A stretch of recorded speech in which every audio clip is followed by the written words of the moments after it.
Okay, so Flotsam and Jetsam is when we go to the islands and we pick up a heap of rubbish, which is called Flotsam and Jetsam. It means discarded waste from ships or fishermen and just general stuff that washes ashore.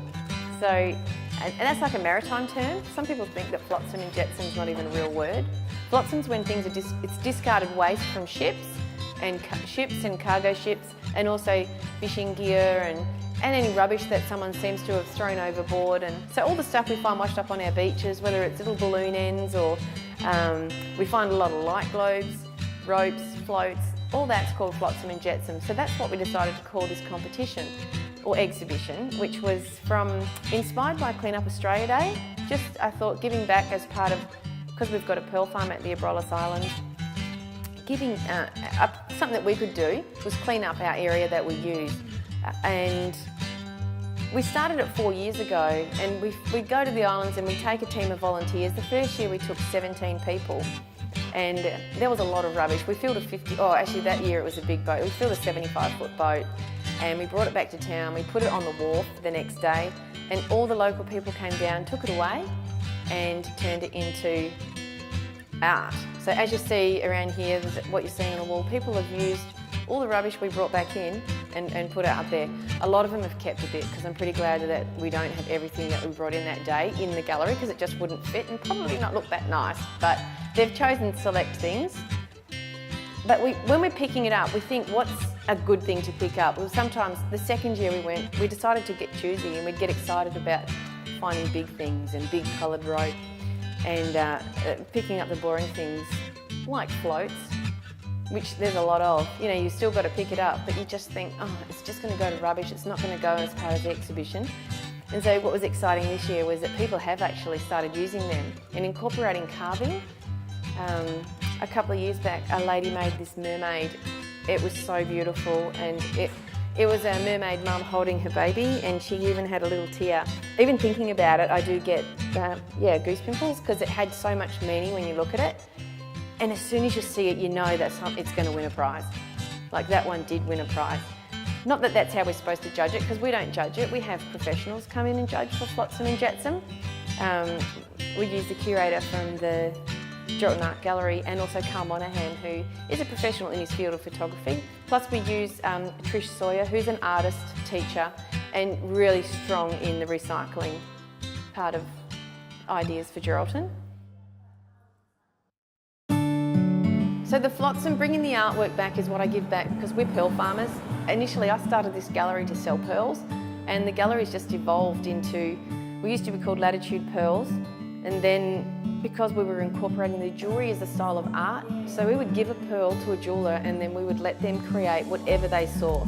Instead of us telling them, no, I want you to make this way, or a customer coming in saying, oh, I want it made like this, that's a different category. The main thing that we do here is design the jewellery around the pearl to create something new.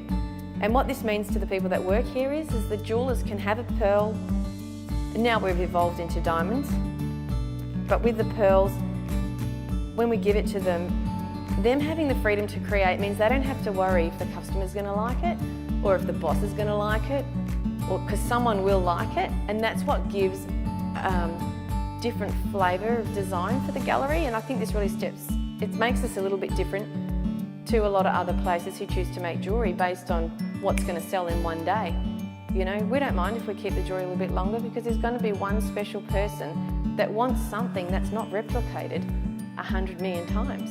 And also the jewellery is made in Australia, which we love that as well, but especially with how the world's going, a lot of people outsource overseas.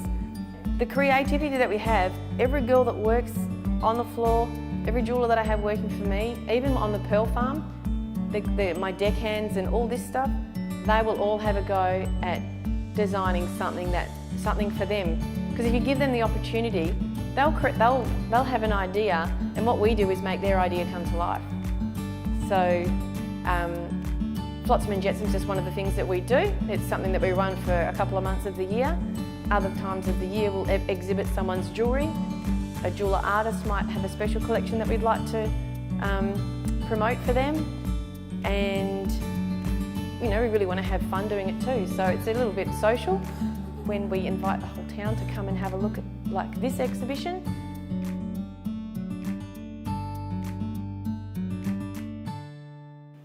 Yeah, we make a book. This was the first one I made, but I did this on the second year. I didn't photograph professionally the first year, and then this year we're photographing tomorrow.